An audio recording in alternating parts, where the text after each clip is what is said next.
शुरुआत करते हैं हम लोग पत्राचार से। और पहला जो पत्र हमारा है वो है हमारा शासकीय पत्र। शासकीय पत्र या इसी को हम लोग बोलते हैं ऑफिशियल लेटर। ठीक। शासकीय पत्र या ऑफिशियल लेटर बेसिकली होता क्या, तो कुछ बेसिक चीजें हम लोग इसमें पहले समझ लेते हैं। जैसे कोई भी पत्र होगा, सबसे पहली चीज पत्र किसमें होता है? लिखित में होता है। और जब भी कोई चीज लिखित में होगी तो उसका क्या होता है? फॉर्मेट होता है, यानी कि प्रारूप होता है। ठीक। दूसरी चीज है कि पत्र जब भी लिखा जाएगा तो एक व्यक्ति के द्वारा दूसरे व्यक्ति से, यानी कि एक पॉइंट से दूसरे पॉइंट की ओर जाए। जहां से ये पत्र जा रहा है, जो भेज रहा है, उसको क्या बोलते हैं? प्रेषक। और जिसके पास जा रहा है उसको क्या बोलते हैं? प्रेषित। प्रेषक यानी कि पत्र का ओरिजिन यहां से हुआ तो इसको हम लोग उद्गम भी बोलते हैं। और जहां पर पहुंच रहा है वो प्रेषित ही है, लेकिन वहां पहुंच रहा है तो इसको हम लोग क्या बोलते हैं? गंतव्य भी बोलते हैं। ठीक। तो उद्गम क्या है? प्रेषक उद्गम है, यानी कि भेजने वाला, और गंतव्य कौन है? प्रेषित ही है, पाने वाला। ठीक है। तो उद्गम प्रेषक को बोलेंगे और गंतव्य किसे बोलेंगे? प्रेषित को बोलेंगे। दूसरी चीज ये होती है कि क्योंकि ये शासकीय पत्र है तो इस शासकीय पत्र में हमेशा सामने वाले को कोई ऑर्डर दिया जाए। हमेशा या 90% केसेस में सामने वाले को कोई ऑर्डर दिया जाएगा उसकी ऑफिशियल ड्यूटीज के संबंध। ऑफिशियल ड्यूटीज बोले तो पदीय दायित्वों के निर्वहन के संबंध में उसे कोई ऑर्डर दिया जाएगा। ठीक। तो ये उसके लिए होते हैं। तो ऑर्डर के लिए एक बात ध्यान रखिए, और इसमें बड़ा कंफ्यूजन होता है। यहाँ पर ऑर्डर के लिए हिंदी में एक शब्द है जिसको हम बोलते हैं निदेश। यहाँ पर जब हम ऑफिशियल लेटर लिखेंगे तो अक्सर आपको किताबों में लिखा मिल जाता है निर्देश शब्द। निर्देश शब्द का इस्तेमाल नहीं होता है, बल्कि निदेश शब्द का इस्तेमाल होता है, जिसका अर्थ होता है ऑर्डर। अभी हम लोग इसको पढ़ेंगे, इसके ड्राफ्ट को देखेंगे तो इसमें ये चीज समझ में आ जाएगी, लेकिन फिलहाल अभी इस चीज को ध्यान रख लीजिए।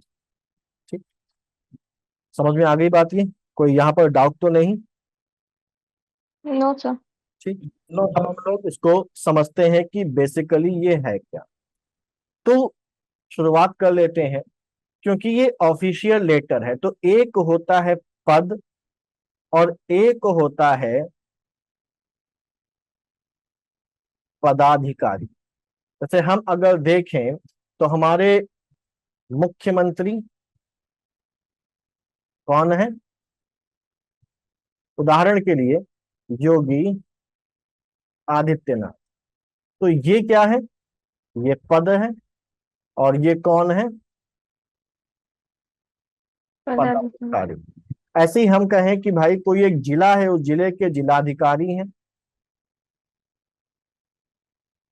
और जिलाधिकारी हैं मिस्टर एक्स वाई जेड। तो ये क्या हो गया? ये पद है। और ये कौन है? पदाधिकारी। पद यानी कि ऑफिस, और पदाधिकारी मतलब ऑफिसर बोल सकते हाँ। हैं। ठीक? ये चीज समझनी जरूरी है पत्राचार को समझने के लिए। ठीक। बहुत आसान है अगर हम कुछ बेसिक कंसेप्ट को समझ लेते हैं। अगर इन बेसिक कंसेप्ट को आप समझ लेंगे तो आपको कभी भी किसी भी पत्र की डेफिनेशन को, उसकी विशेषता को और उसके फॉर्मेट को रटने की जरूरत नहीं पड़ेगी। आप उसको बड़ी आसानी से समझने के बाद उसकी डेफिनेशन भी खुद ही फॉर्म कर सकते हैं, उसकी विशेषताएं खुद ही निकाल सकते हैं, अगर आप उन बेसिक कंसेप्ट को समझ लेते हैं तो। ठीक। अब यहाँ पर अगर हम लोग देखें तो जैसा मैंने बताया कि एक पद हमेशा एक उद्गम से, यानी कि प्रेषक के पास से जाता है किसके पास? गंतव्य की तरफ जाता है। यानी कि किसके पास जाता है? प्रेषित के पास जाता है। अब ये एक शासकीय पत्र है, ये एक ऑफिशियल लेटर है। तो एक ऑफिशियल लेटर हमेशा पद के द्वारा पद को लिखा जाता है। ठीक है, हमेशा पद के द्वारा पद को लिखा जाता है। यानी कि ये पदाधिकारी के तरफ से किसी पदाधिकारी को नहीं, बल्कि एक पद के द्वारा दूसरे पद को लिखा जाएगा। जैसे एक मुख्य सचिव है, उसके द्वारा किसी जिले के जिलाधिकारी को लिखा। ठीक, तो ये पद से पद के द्वारा, पद से पद की ओर जाता है, यानी कि इसका उद्गम भी एक शासकीय पद होगा और इसका गंतव्य भी क्या होगा, एक शासकीय पद ही होगा। समझ में आ रही है बात? ठीक है, क्लियर। Yes sir. साथ ही साथ इसका जो संचालन होता है, पत्रों का संचालन बेसिकली 3 प्रकार का होता है। एक आयामी, यानी कि यूनि डायमेंशनल।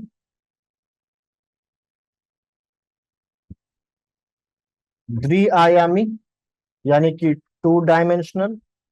और बहुआयामी, यानी कि मल्टी डायमेंशनल। एक आयामी का मतलब हो गया कि एक पत्र लिखा गया, एक पत्र यहां पर लिखा गया प्रेषक के द्वारा, और वो भेजा गया प्रेषिती की तरफ, और प्रेषिती इसका जवाब नहीं देगा।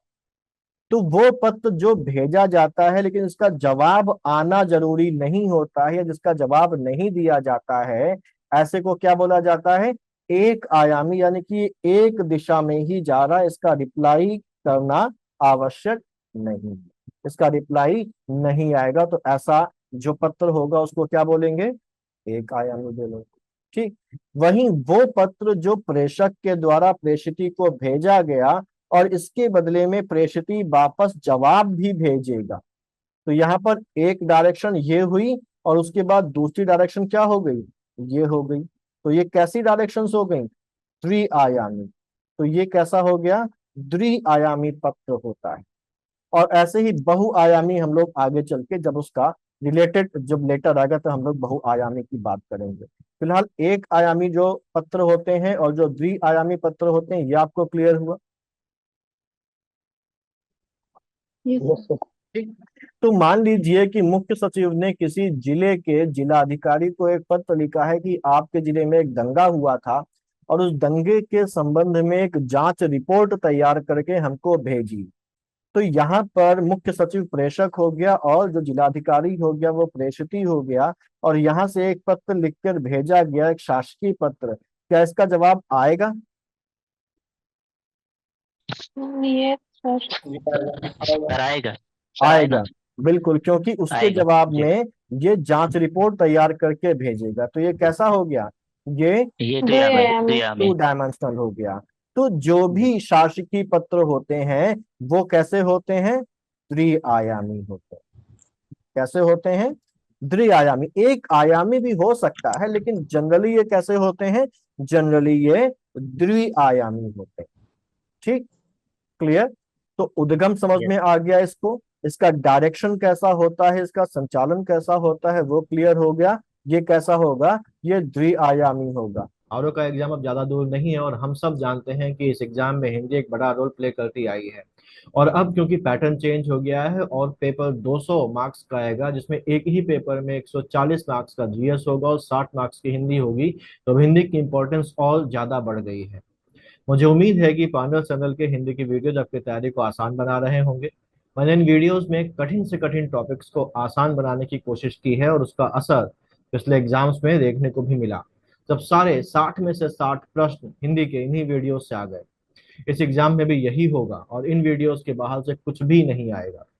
मुझे उम्मीद है कि आप हिंदी में 60 में से 60 सही करके आएंगे। तो जैसा कि मैंने अभी बताया कि पिछले एग्जाम में सभी 60 सवाल इन्हीं वीडियो से थे और बहुत सारे साथियों ने 59 से लेकर 60 तक का स्कोर किया, लेकिन फिर भी बहुत सारे लोग ऐसे भी थे जो 57 58 तक ही स्कोर कर पाए। वैसे तो ये स्कोर एक्सीलेंट की कैटेगरी में आता है, लेकिन ये परफेक्ट तो नहीं है ना।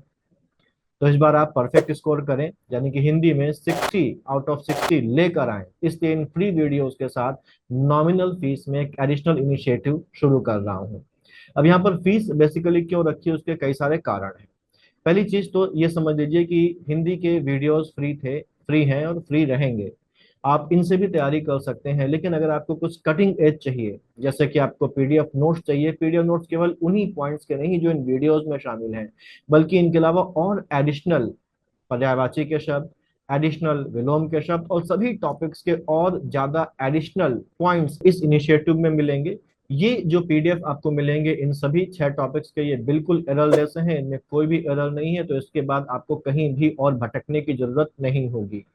अब क्योंकि केवल पढ़ना ही जरूरी नहीं होता है, पढ़ने के साथ साथ अच्छी स्टैंडर्ड एग्जाम के लेवल के क्वेश्चंस की प्रैक्टिस भी जरूरी होती है। तो इसके लिए हिंदी के सभी 6 टॉपिक्स के अलग अलग सेगमेंटल टेस्ट होंगे, और इसके अलावा फुल लेंथ टेस्ट भी होंगे जो बिल्कुल एग्जाम के पैटर्न के होंगे। लगभग 6 फुल लेंथ टेस्ट मैं यहाँ पर लूंगा, और साथ साथ सेगमेंटल टेस्ट भी होंगे। तो काफी सारे क्वेश्चंस की प्रैक्टिस जो एग्जाम के लिए बहुत इंपॉर्टेंट है वो आपके यहाँ से कवर हो जाएंगे, और ये सब मेरी खुद की पर्सनल गाइडेंस में होगा। मैं खुद यहाँ पर आपके साथ इन्वॉल्व रहूंगा। तो वीडियोस तो फ्री हैं ही, उनका बेनिफिट आप ले रहे हैं, और इस कटिंग एज का बेनिफिट भी आप उठाइए। और अगर आप चाहते हैं कि आप भी हिंदी में 60 आउट ऑफ 60 लेकर आए, तो इसे जरूर ज्वाइन करिए। ज्वाइन करने के लिए इस व्हाट्सएप नंबर पर आप आरो हिंदी 60/60 लिखकर व्हाट्सएप कर दीजिए। मैं और आप मिलकर मेहनत करेंगे और इस एग्जाम को हर हालत में क्लियर करेंगे। तीसरी चीज हो गई कि इसका जो उद्देश्य है वो क्या है, क्यों लिखकर भेजा जाता है, इसका उद्देश्य क्या होता है। तो कोई भी शासकीय पत्र है, वो जब भेजा जाएगा तो वो बेसिकली पदीय दायित्वों के निर्वहन के संबंध में, पदीय दायित्वों के निर्वहन के संबंध में होगा। पदीय दायित्वों के निर्वहन के संबंध में वो भेजा जाएगा, और इस पदीय दायित्व के निर्वहन के संबंध में कुछ सूचनाएं भेजी जाएंगी, ठीक, या कोई निर्देश भेजा जाएगा, या कोई नीति सरकार के द्वारा बनाई जा रही है तो उस नीति के बारे में नीचे जो कनिष्ठ अधिकारी हैं उनको जानकारी दी जाएगी। कोई आदेश दिया जाएगा उच्चाधिकारी के द्वारा नीचे वाले अधिकारी को, ठीक है, क्लियर। तो इस उद्देश्य से हमारा ये शासकीय पत्र लिखा जाता है, और ये शासकीय पत्र उच्च अधिकारी से यानी कि सीनियर ऑफिसर से जूनियर ऑफिसर को भी भेजा जा सकता है, जूनियर ऑफिसर के द्वारा सीनियर ऑफिसर को भी भेजा जा सकता है, या सेम रैंकिंग के ऑफिसर्स के बीच में भी शासकीय पत्रों को भेजा जा सकता है। जैसे अगर सरकार के स्तर पर कोई नीति बनाई गई और उस नीति का पालन करना है सभी अधिकारियों को, तो जो उच्च अधिकारी होगा वो एक ऑफिशियल लेटर के माध्यम से अपने सभी जूनियर्स को उस नीति का पालन करने का आदेश देगा। तो ये जो पत्र है किसके द्वारा भेजा जा रहा है, सीनियर के तरफ से जूनियर्स को भेजा जा रहा है। वहीं अगर कभी किसी सीनियर ने किसी जूनियर से कोई जानकारी मांगी है, तो जानकारी मांगने के लिए यह पत्र भी सीनियर से जूनियर को भेजा जा रहा है, और जब वो जूनियर उस जानकारी को भेजेगा सीनियर के पास, तो ये जूनियर से सीनियर की तरफ भी जा सकता है, और सेम रैंकिंग ऑफिसर्स के बीच में भी शासकीय पत्रों का आदान प्रदान किया जा सकता है, ठीक है, किया जा सकता है। क्लियर है पॉइंट, ठीक है। तो सीनियर से जूनियर को ही शासकीय पत्र भेजा जाए ऐसा कोई जरूरी नहीं है, जूनियर के द्वारा सीनियर को भी शासकीय पत्र भेजा जा सकता है, और समकक्ष अधिकारियों के बीच में भी शासकीय पत्र के थ्रू जो है वो पत्राचार हो सकता है। तो हम लोगों ने इसका उद्गम देख लिया, गंतव्य देख लिया, हम लोगों ने इसका मूवमेंट कैसे होता है वो देख लिया, और इसका हम लोगों ने उद्देश्य देख लिया।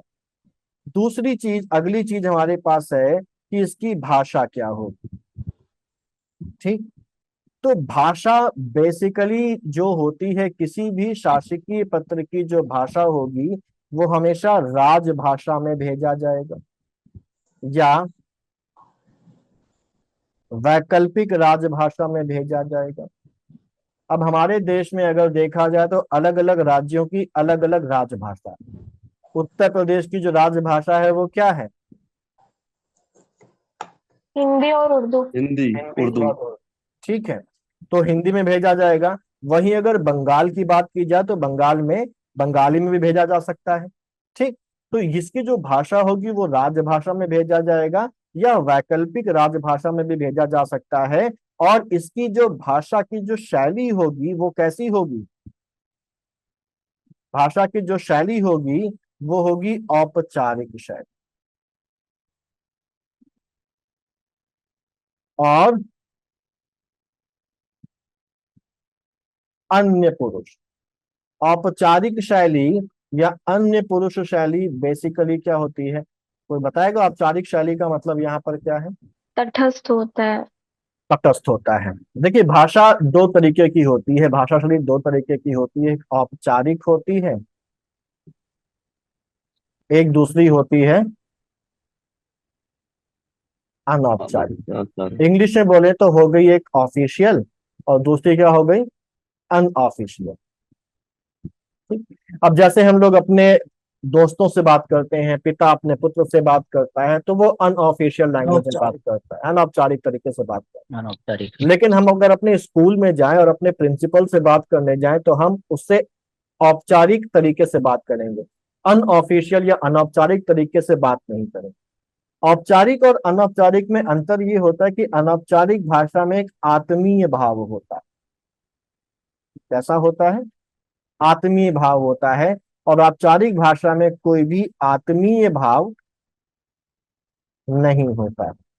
ये सीधी भाषा होती है, इसमें कोई भी औपचारिक भाव नहीं होता और इसमें औपचारिक शब्दों का प्रयोग किया जाता है।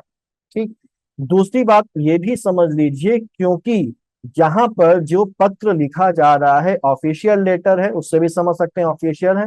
दूसरी बात हम ये समझ सकते हैं कि जो पत्र लिखा जा रहा है ये एक पद के द्वारा दूसरे पद को लिखा जा रहा है। अगर कोई पत्र पदाधिकारी के द्वारा पदाधिकारी को लिखा जा रहा है तो यहाँ पर अनौपचारिक भाषा होगी,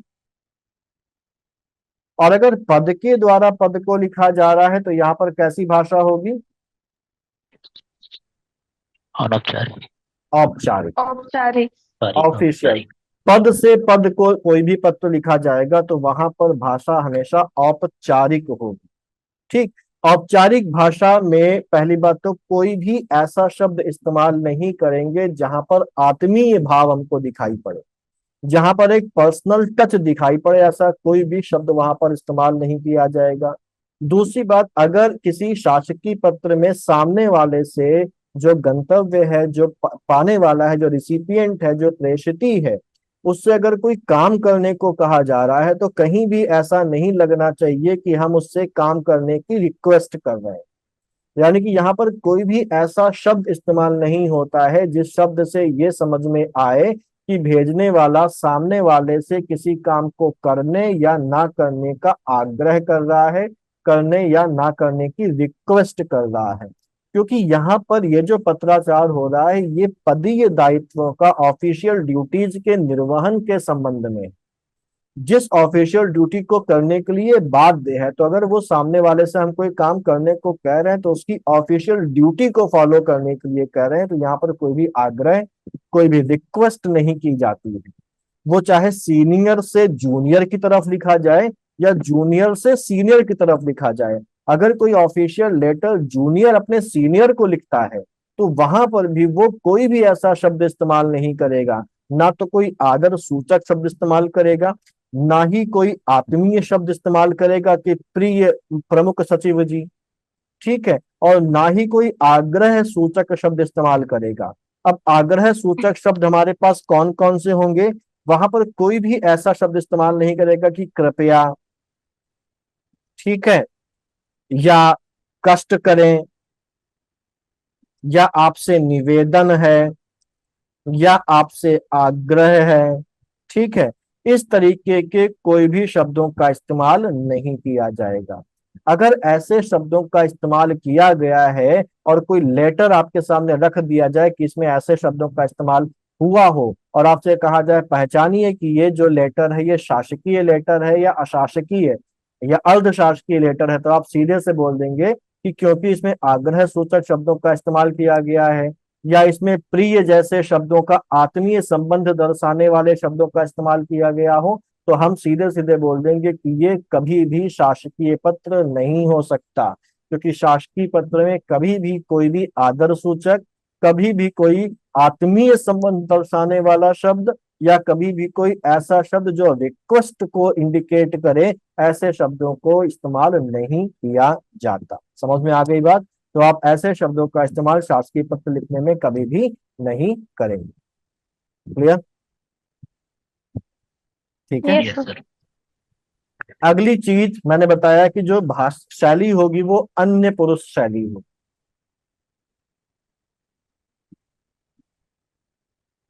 अन्य पुरुष शैली होगी। अन्य पुरुष शैली का मतलब हो गया, आपको इतिहास की एक बात बताऊं कि जो अकबर है, अकबर हमेशा अन्य पुरुष शैली में बात करता था। अकबर हमेशा अन्य पुरुष शैली में बात करता था। देखिए, एक शैली होती है उत्तम पुरुष, एक शैली होती है, एक होता है मध्यम पुरुष और एक होता है अन्य पुरुष।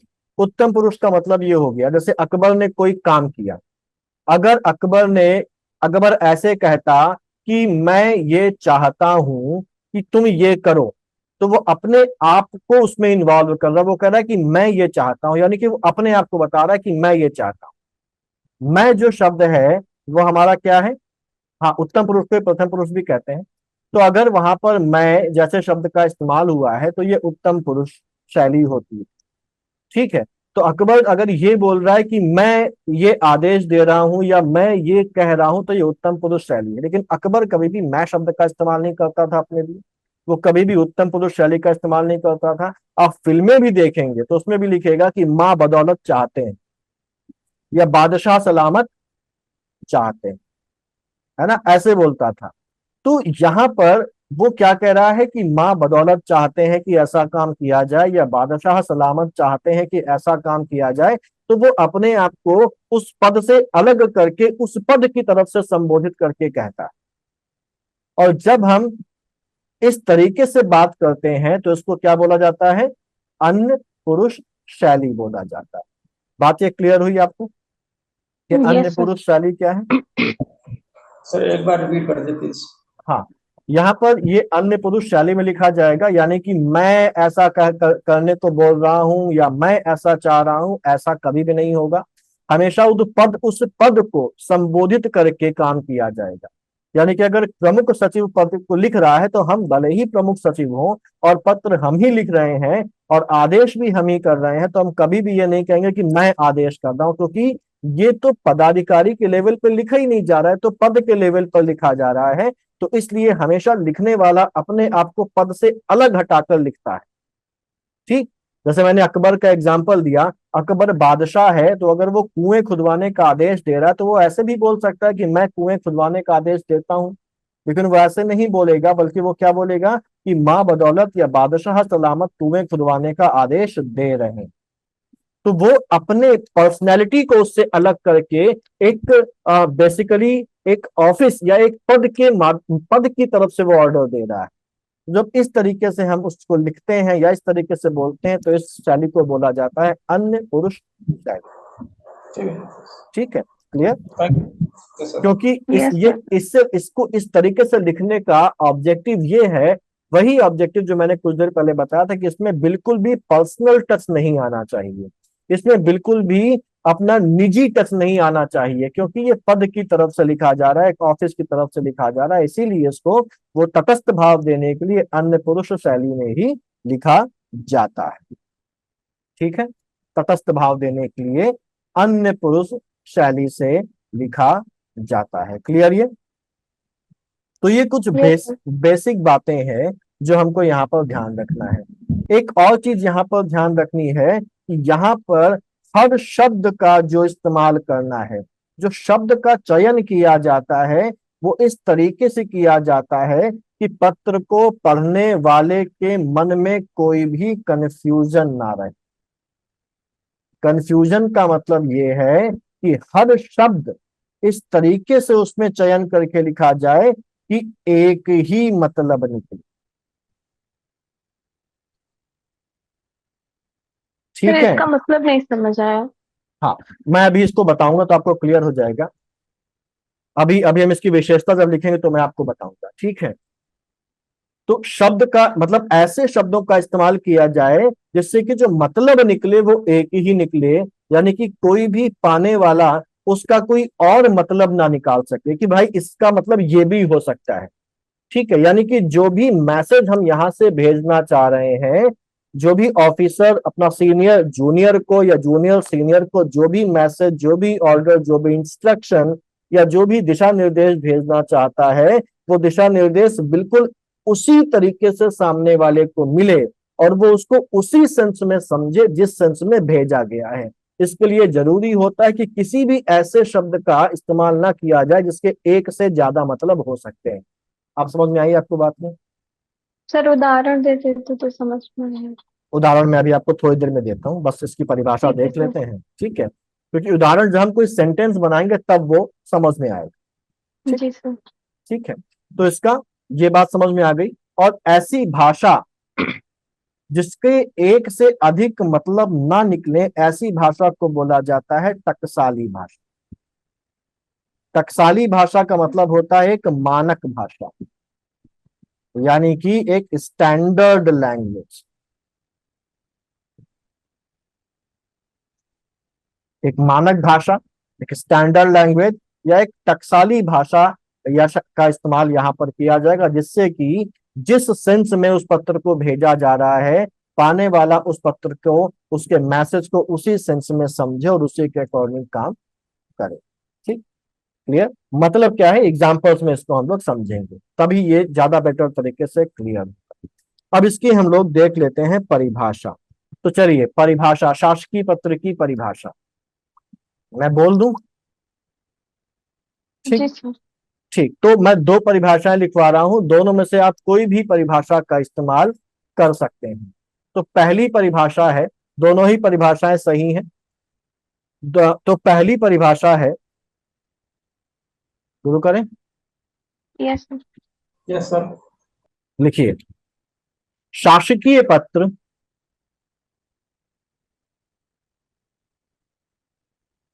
आलेखन का, शासकीय पत्र आलेखन का वह औपचारिक प्रारूप होता है। सर प्रारूप र में कौन सी वाली मात्रा होती है बड़े मतलब? बड़े बड़े ऊ की, देखिए जब आप ये मात्रा लगाते हैं तो ये छोटे की मात्रा है, और जब आप ऐसे लगाते हैं गोला बना के तो ये बड़े ओ की मात्रा है। तो प्रारूप लिखा जाता है बड़े ओ की मात्रा के साथ। ठीक है। बोलने से ही समझ में आता है, प्रारूप है, प्रारूप नहीं है। प्रारूप जी होता सर। तो वो छोटे ओ की मात्रा होती। ठीक। तो यहाँ पर शासकीय पत्र आलेखन का, हाँ ये बात भी आपको ध्यान रखनी है। आपको जब आप स्पेसिफिकली आरओ की बात करें या पीसीएस मेंस में हिंदी की बात करें, तो आपको वर्तनी की अशुद्धि नहीं करनी है, स्पेलिंग मिस्टेक नहीं करनी है, ना तो हिंदी ड्राफ्टिंग के पेपर में, और ना ही आपको स्पेलिंग मिस्टेक करनी है निबंध में। क्यों? क्योंकि हिंदी यहाँ पर एक इंपॉर्टेंस रख रही है, और अगर आप स्पेलिंग मिस्टेक करते हैं तो वो आपके नंबर काट लेगा। ठीक है। बहुत से लोग क्या होते हैं, एग्जैक्ट लिख के आते हैं लेकिन स्पेलिंग मिस्टेक कहीं कहीं कर देते हैं, जिस वजह से उनके नंबर घट जाते हैं और एक नंबर, दो नंबर से उनका जो सिलेक्शन है वो रुक जाता है। ठीक। तो सर स्पेलिंग, शब्दावली में जैसे स्पेलिंग में अगर कोई एक लेटर छूट गया है तो वो पूरे मार्क्स कट कर देते हैं या फिर कुछ देते हैं उसमें ना से? ना, जीरो देगा। हम्म। ठीक है, जीरो देगा आपको ये। ठीक। तो शासकीय पत्र आलेखन का वह औपचारिक प्रारूप होता है जिसमें पूर्ण विराम नहीं है, जिसमें एक कॉमा, एक सेकंड मैं इसको लिख देता हूँ, कॉमा में गड़बड़ हो जाएगा।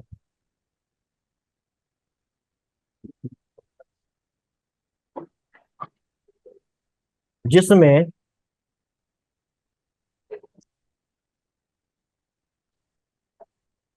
एक शासकीय पद से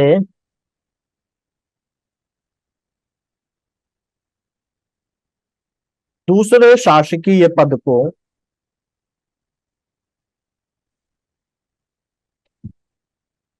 शासकीय नीतियों,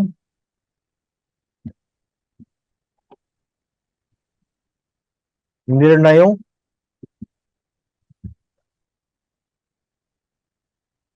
आदेशों,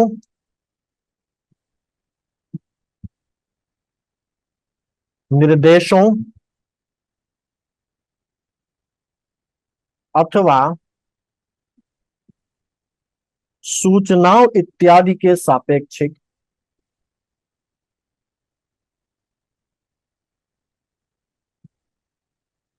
सूचनाओं इत्यादि के सापेक्षिक पत्र व्यवहार किया जाता है।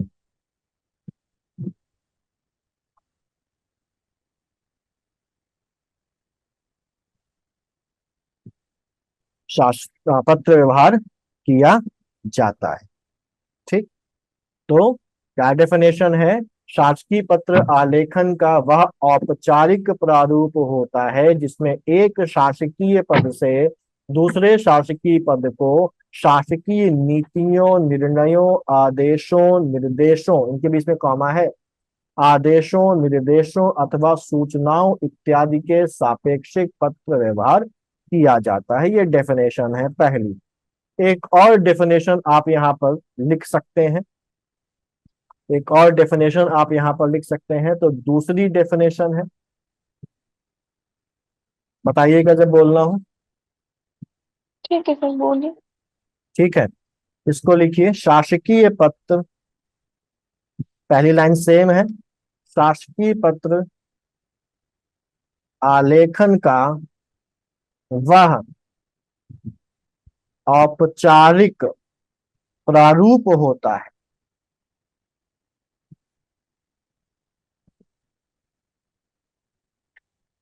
जिसमें, या जिसमें नहीं, जो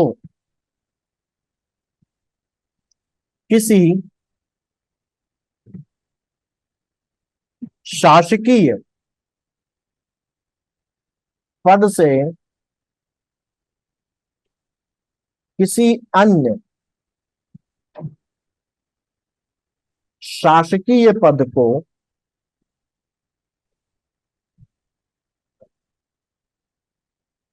द्विआयामी रूप में, रूप में बड़े की मात्रा है, जी। रूप रूप में किसी शासकीय नीति,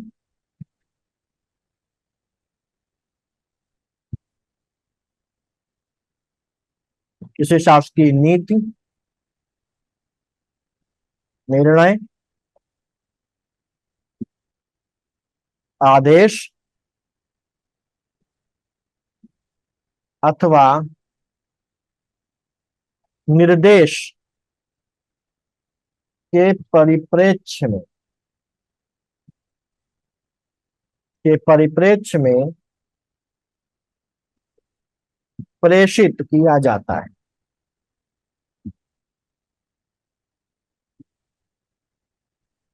तो ये दो हैं, दोनों में से आप कोई भी एक तैयार कर लीजिए। दोनों नहीं लिखनी है आपको एग्जाम में, इनमें से कोई भी एक आपको लिखनी है। थोड़ा सा ही अंतर है, बेसिक एसेंस दोनों का सेम है, थोड़ा सा शब्दों का हेर फेर। ठीक, क्लियर? जी सर। तो ये परिभाषा हो गई। परिभाषा के बाद अगला है हमारे पास, यहाँ पर निर्देश है। जब हम लेटर लिखेंगे तब निर्देश होगा, अभी यहाँ पर निर्देश है। शाबाश जी, ठीक है। अगला है शासकीय पत्र की विशेषता या विशेषताएं। तो शासकीय पत्र की विशेषताएं अगर देखी जाएं तो विशेषता जरा मुझे बताइए कि आपको अभी तक कुछ विशेषता समझ में आई इसकी? हम्म, हम्म, हम्म। तो दायित्वों का परिवहन निर्वहन करने के ठीक है। लिए हम्म जो भाषा पत्राचार होते हैं, औपचारिक होनी चाहिए। एक वरिष्ठ से कनिष्ठ को हम्म, कनिष्ठ, ठीक है। दूसरे वरिष्ठ को और समकक्ष वाले पदों के बीच भी ये हो सकता है। और ठीक। भाषा औपचारिक होती है। भाषा भाषा औपचारिक होगी। ठीक है, बिल्कुल सही। चलिए लिखते हैं। ठीक। विशेषता नंबर 1। विशेषता नंबर 1, यह पद से पद को प्रेषित किया जाता है, यानी कि उसका जो उद्गम है वो भी पद है, और इसका जो गंतव्य यानी कि जो डेस्टिनेशन है वो भी क्या है? पद है। ठीक है। दूसरी, इसका जो संचालन है वो कैसा होता है? द्विआयामी होता है। संचालन इसका द्विआयामी होता है।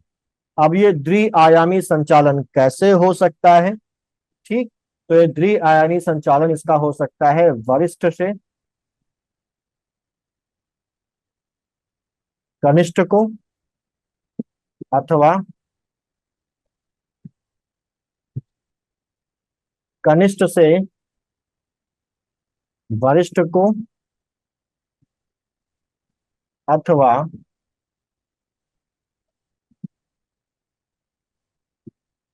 समकक्ष पदों के बीच, कि एक जिले के जिलाधिकारी ने दूसरे जिले के जिलाधिकारी के पास भेजा। ठीक। तो समकक्ष पदों के बीच भी हो सकता है। ठीक।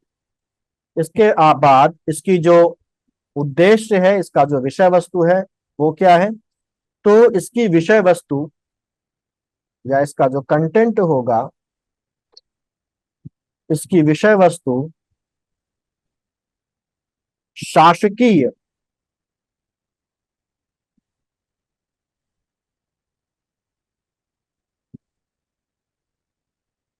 कार्य व्यवहार से जुड़ी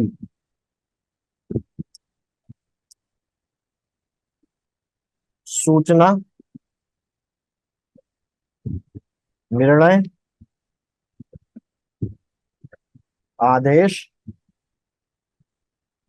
निर्देश, यहां पर निर्देश है, निर्देश नहीं है। ठीक है। निर्देश आदि से संबंधित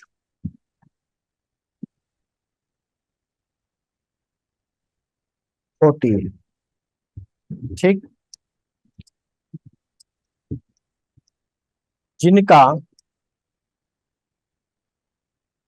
प्रेषण शासकीय दृष्टि से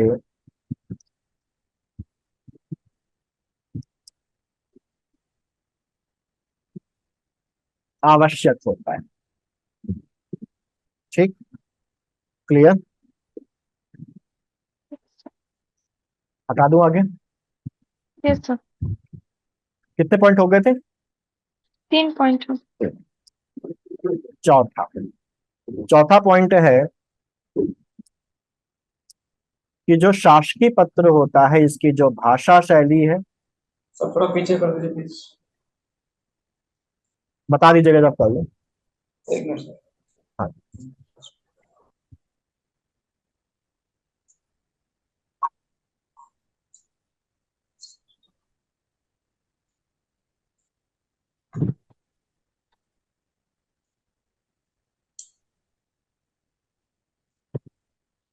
हो गया सर, हो गया सर, पढ़ा दीजिए। हाँ जी, हाँ जी। इसकी जो भाषा शैली होती है आप जानते हैं कैसी? इसकी भाषा शैली कैसी होती है? औपचारिक, औपचारिक होती, साथ ही साथ इसमें टू द पॉइंट लिखा जाता उत्तम, है। ठीक है। अन्य पुरुष। हाँ, हाँ। ठीक, इसके अलावा इसमें बहुत टू द पॉइंट बातें लिखी होती हैं। तो टू द पॉइंट लिखने की वजह से इसकी भाषा शैली कैसी हो जाती है? संक्षिप्त। संक्षिप्त, सारगर्भित, मतलब केवल मतलब भर की बात। आपके घर में सब कैसे हैं, ये सब कुछ नहीं, ठीक है। शुद्ध, शुद्ध भाषा होगी इसमें। कैसी होगी, जब हम लोग एग्जाम्पल्स पढ़ेंगे ना तब देखेंगे चल के, अभी बस आप थ्योरेटिकल पॉइंट ऑफ व्यू से इसको देखते चलिए, सभी चीजें क्लियर होंगी, प्रैक्टिकली क्लियर होंगी। शुद्ध, सरल, संयत, संयत, सिक्के बंद, और सिक्के बंद, टकसाली। सिक्के बंद और टकसाली, यहाँ पर कुछ ऐसे शब्द हैं जो ये दिखा रहे हैं कि इसकी जो भाषा होगी और जो शब्द इस्तेमाल किए जाएंगे वो स्टैंडर्ड होंगे, ठीक है। ऐसे शब्द होंगे जिनका केवल एक ही मतलब निकलेगा। कंफ्यूजन का या किसी भी तरीके की कोई भी उसमें दो मतलब निकल आए, ऐसा कोई भी ना भाषा उसमें इस्तेमाल होगी, ना ऐसा कोई भी शब्द उसमें इस्तेमाल किया जाएगा। एक मानक भाषा होगी, एक स्टैंडर्ड भाषा होगी, और यही मानक भाषा, यही स्टैंडर्ड भाषा और यही शब्द आप सीख पाए, इसीलिए सिलेबस में क्या रखी गई है? प्रशासनिक शब्दावली रखी है। समझ में आई बात आपको? ठीक, क्लियर। तो सिक्के बंद, टकसाली व सिक्के बंद और टकसाली होगा कि सिक्के बंद टकसाली होगा सर, सिक्के और बंद, नहीं रहेगा? सिक्के बंद कॉमा टकसाली, और नहीं, व औपचारिक होती है। ठीक? इसी में चाहे तो इसी में लिख लें, अगला पॉइंट बना लें। अगला पॉइंट इसी से निकल के आया, औपचारिक से, कि यहां पर शासकीय पत्र में व्यक्तिगत, व्यक्तिगत भाव का स्थान नहीं होता। मैं बताया था ना भी, कोई आत्मीय शब्द इस्तेमाल नहीं होता, व्यक्तिगत भाव का स्थान नहीं होता है। और जो भी भाषा, जो भी शब्द इस्तेमाल किया जाएगा वो केवल इस तरीके की होगी कि उसमें एक सरकारी भाषा नहीं होती है, तो वो शासकीय जो उसका भाव है, शासकीय जो उसका रूप है, वो उसमें हमको दिखाई पड़े, ऐसी भाषा होगी, सरकारी पत्रों वाली भाषा होगी, ठीक है। तो इसकी जो शब्दावली जो होती है, एक खास प्रकार की होती है, विशिष्ट प्रकार की होती है। प्रशासनिक शब्दावली इस्तेमाल होती है, विशिष्ट प्रकार की होती है, जिसमें शासकीय भाव निहित होता है, जिसमें शासकीय भाव निहित होता है। यहां तक क्लियर? ठीक। सिक्स्थ पॉइंट है जो हम लोग बार बार देख रहे हैं कि शासकीय पत्र में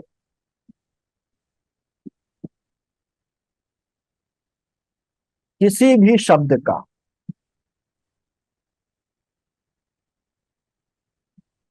प्रसंगवश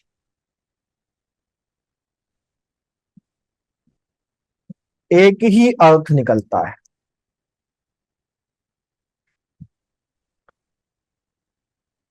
एक ही अर्थ निकलना इसलिए भी जरूरी है क्योंकि हमने भेजा किसी और मैसेज के साथ था, किसी और इंटेंशन के साथ था, लेकिन सामने वाले ने उसका किसी और इंटेंशन से समझ लिया, तो ये गलत अर्थ निकल जाएगा। इसका एक एग्जाम्पल क्या है? एक सिंपल सा एग्जाम्पल लेते हैं, जब अर्थ का अनर्थ हो जाता है, कि एक व्यक्ति ने चिट्ठी लिखी सामने वाले इंसान को, दूसरे वाले इंसान को, कि हम आज शाम को 5 बजे, एक कोई जगह है वहां पर एक पुल है, ठीक है, आज शाम को 5 बजे ये एक पुल है, इस पुल के नीचे मिलेंगे या इस पुल की शुरुआत में मिलेंगे। अब जो पत्र भेजने वाला था उसका मतलब था कि पुल के इस तरफ मिलेगा, ये उत्तर है, ये दक्षिण है, या पुल की दक्षिणी शुरुआत उत्तरी शुरुआत में मिलने का उसका उद्देश्य था। और उसने कहा, लिखा भी कि हम पुल की शुरुआत में मिलेंगे, लेकिन पढ़ने वाले के पास जब पहुंचा तो उसने सोचा कि भाई पुल की शुरुआत में मिलेगा, तो वो यहाँ पर आके खड़ा कि भाई ये भी तो पुल की शुरुआत है। तो यहाँ पर पुल की शुरुआत जो शब्द इस्तेमाल हुआ है उसका क्या एक ही अर्थ निकला प्रसंगवश? क्या ये दोनों मिल पाएंगे एक दूसरे से? नहीं नहीं मिल नहीं। पाएंगे, है ना? नहीं क्यों? मिल पाएंगे जी। क्योंकि उसका एक ही अर्थ नहीं निकल रहा है। उसको दो इस अर्थ है। तरीके से लिखना चाहिए कि उसका एक ही अर्थ निकले। उसको लिखना चाहिए कि हम पुल के उत्तरी छोर पर मिलेंगे। किस पर मिलेंगे? उत्तरी छोर पर मिलेंगे। तो जब ये इस तरीके से लिखेगा तो क्या निकलेगा? एक ही अर्थ निकलेगा। तो इस तरीके से हमको शब्दों को वहां पर डिफाइन करना होता है कि एक शब्द जो भी सेंटेंस या जो भी शब्द इस्तेमाल किया गया है उसका एक ही अर्थ वहां पर निकले। अब ये चीज कुछ समझ में आई आपको? Yes yes sir. Sir. Clear? तो यस सर। ये कितना जरूरी है ऑफिशियल और सरकारी कामों में, क्योंकि अगर ऊपर से भेजा गया तो ऊपर से भेजने वाले का ऑब्जेक्टिव दूसरा था, समझने वाले ने कुछ और समझ लिया, तो अर्थ का अनर्थ और काम का बंटाधार हो जाए। ठीक है, तो इसलिए, और आप अगर देखें कोई भी आप कानून उठा लें, कोई भी सरकारी पत्र निकाले, तो उसकी भाषा ऐसी होती है, उसमें एक एक कॉमा, एक एक फुल स्टॉप और जो क्रम होता है शब्दों का वो इस तरीके से रखा जाता है कि आदमी चाह कर भी इसका कोई दूसरा अर्थ ना निकाल सके। क्लियर? तो ये हो गया पॉइंट नंबर 6।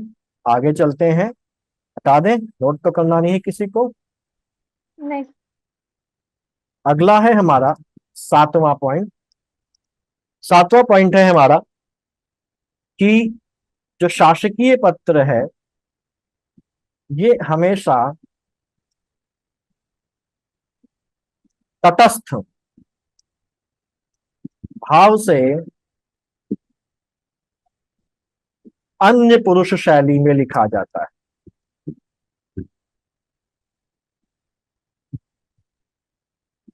जब प्रारूप और वो देखेंगे तब ये पॉइंट आपको क्लियर हो जाए।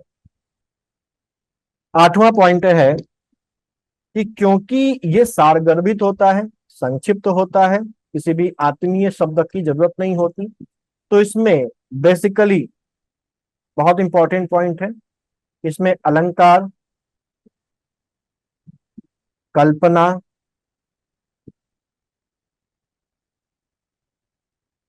मुहावरे, हास्य विनोद की कोई गुंजाइश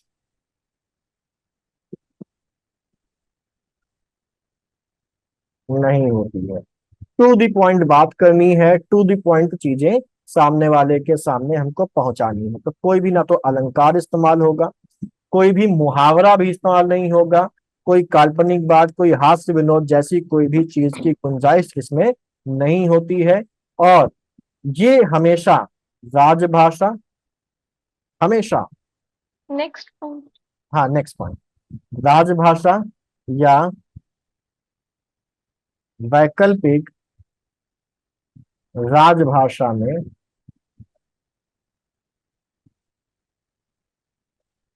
लिखा जाता है। राजभाषा या वैकल्पिक राजभाषा में लिखा जाता है।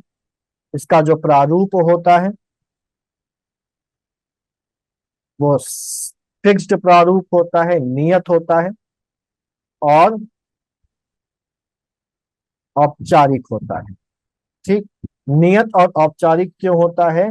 जिससे कि इसका फॉर्मेट सभी जगह एक जैसा इस्तेमाल हो, बदलाव ना होने पाए। लेकिन फिर भी हम देखते हैं कि अलग अलग विभागों में थोड़ा बहुत डिफरेंस देखने को मिलता है। किताबों में भी जो आपको फॉर्मेट देके रखे गए, अलग अलग किताबों में अलग अलग फॉर्मेट आपको देके रखे गए हैं। लेकिन हम लोग यहाँ पर जो फॉर्मेट पढ़ेंगे वो फॉर्मेट हम लोग पढ़ेंगे कि स्टैंडर्ड फॉर्मेट जो कमीशन या जो आयोग हमारा एग्जाम्स के लिए फॉलो करता है। ठीक, आप अगर किसी विभाग का, किसी मंत्रालय का भी शासकीय पत्र का प्रारूप उठाएंगे तो उसमें भी आपको अंतर मिलेगा। किसी विभाग में कोई चीज एडिशनल है, किसी विभाग में कोई चीज नहीं लिखी गई है उसके प्रारूप में। किताबों में भी अंतर, अलग अलग किताबों में अलग अलग जगह का है। तो जो मैं बताऊंगा आप उसको फॉलो करिएगा। अच्छी तरीके से ब्लाइंडली फॉलो करिएगा, ये वही है जो कमीशन फॉलो करता है। क्लियर? ठीक है। तो इसका प्रारूप नियत और औपचारिक होता है, इससे जो कार्य है उस कार्य व्यवहार में एक एक एक रूपता आए, यूनिफॉर्मिटी आ जाए। ठीक। अच्छा, दूसरी चीज यहां पर अगर देखें तो यहां एक पॉइंट और लिख लेते हैं कि शासकीय पत्र के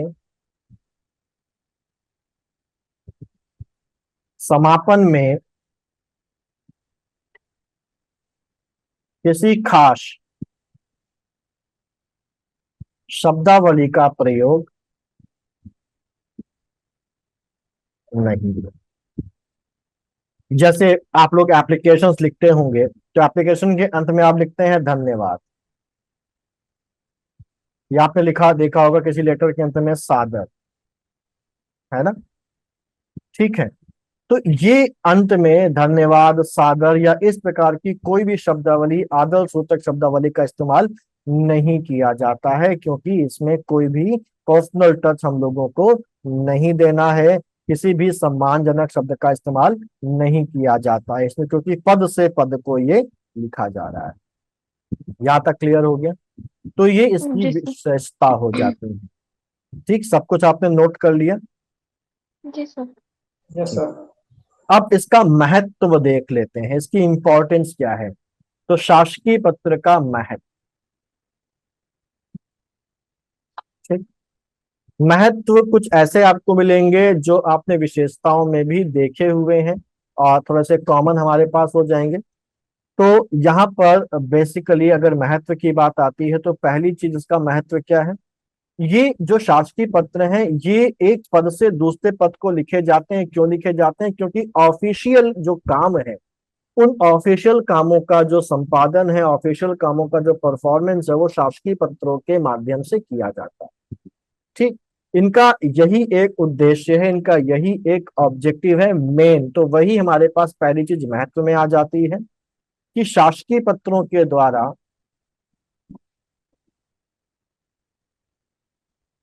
शासकीय पत्रों के द्वारा शासकीय कार्य व्यवहार का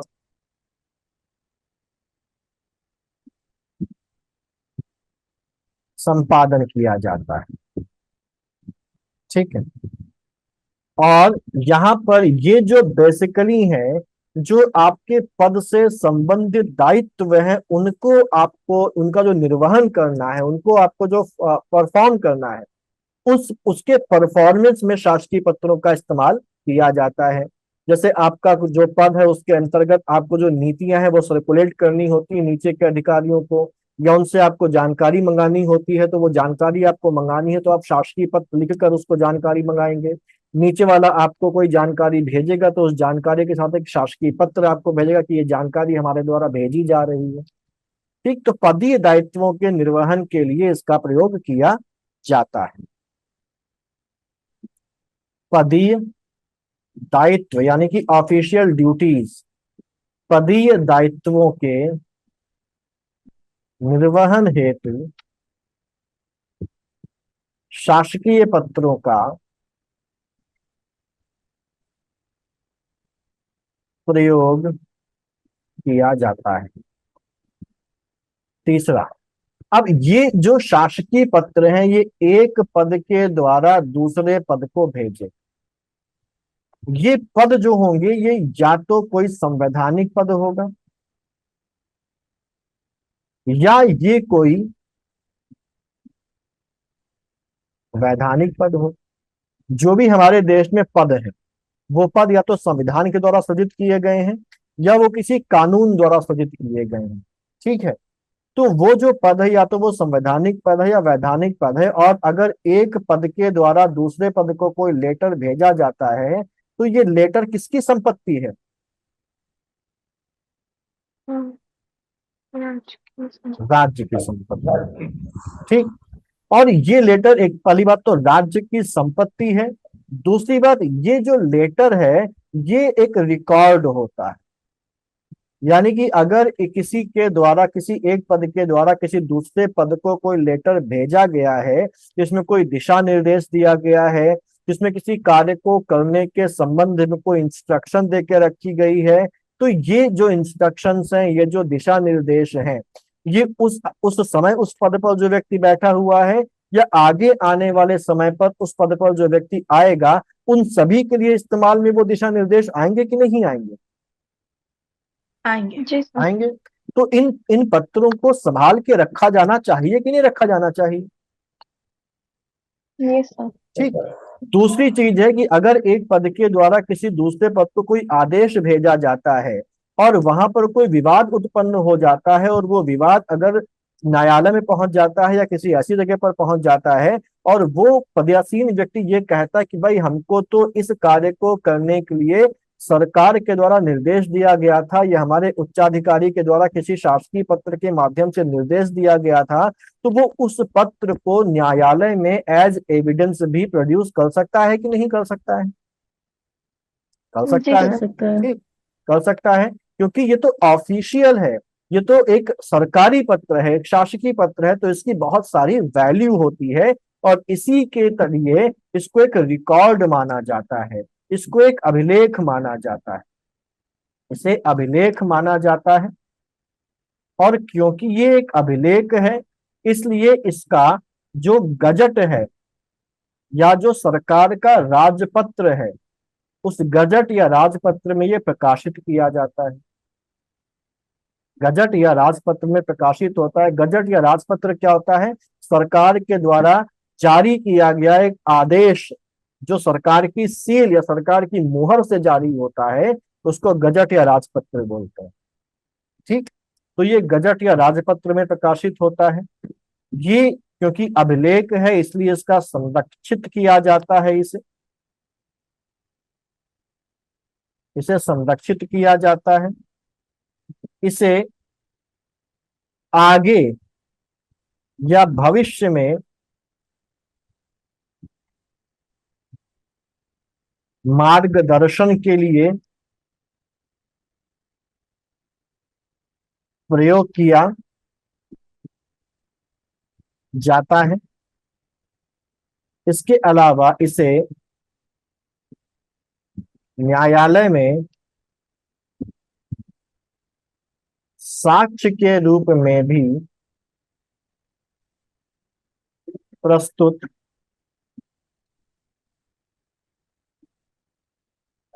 किया जा सकता है। ठीक है, क्लियर? साथ ही साथ इससे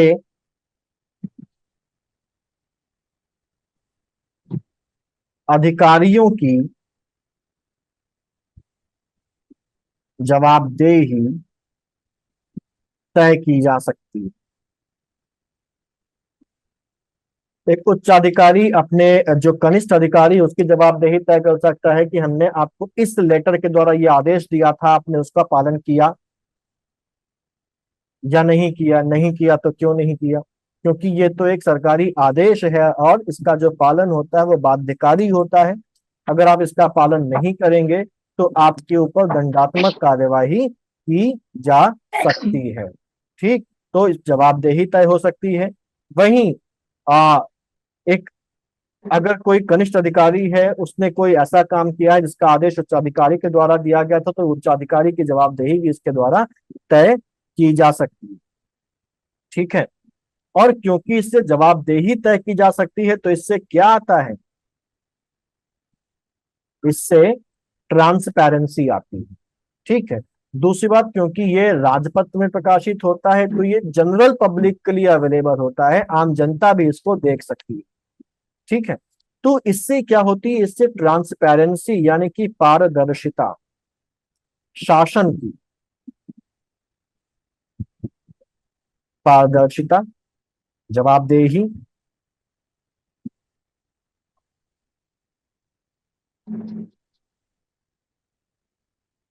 सुनिश्चित सुनिश्चित होती है। क्लियर? ठीक है, तो ये जो है ये शासकीय पत्र के महत्व है। ठीक, क्लियर? ये सारी बातें आपको समझ में आ गई? Yes sir. तो शासकीय पत्र का जो थ्योरेटिकल पार्ट था आपको अच्छी तरीके से क्लियर हो गया। अगर आपसे परिभाषा लिखने को आती है, विशेषताएं लिखने को आती हैं, महत्व लिखने को आता है, तो आप इसको आसानी से लिख लेंगे एग्जाम में। Yes sir. Yes sir. ठीक है, क्लियर? ज्यादा रटना तो नहीं पड़ेगा, चीजें दिमाग में बैठ गई हैं। Yes sir. Yes sir. ठीक, तो इतना हम लोग रखते हैं आज। कल भी आपकी क्लास है, और कल क्लास में हम लोग, अभी कल हम लोग ऐसे निबंध की है लेकिन निबंध नहीं लेंगे कल। कल हम लोग इसी को कंटिन्यू करेंगे, और इसको कंटिन्यू करके कल हम लोग शासकीय पत्र का जो प्रारूप है और उसके जो उदाहरण है उनको हम लोग डिस्कस करेंगे। ठीक है, और कोशिश करेंगे कि एग्जाम में आए हुए एक दो क्वेश्चंस को भी हम लोग यहाँ पर प्रैक्टिस कर सकें। ठीक, तो कल जब आप आएंगे तो इसको जो हम लोगों ने आज पढ़ा इसको अच्छी तरीके से तैयार करके आएंगे, रिवाइज करके आएंगे, जिससे कि अगर कोई सवाल जवाब यहाँ पर हो तो बेइज्जती ना हो आपकी। ठीक, चलिए फिर मिलते हैं कल सेम टाइम 6 o'clock। ठीक है, thank you sir. Thank you sir, thank you sir, welcome welcome, good night. Good night sir.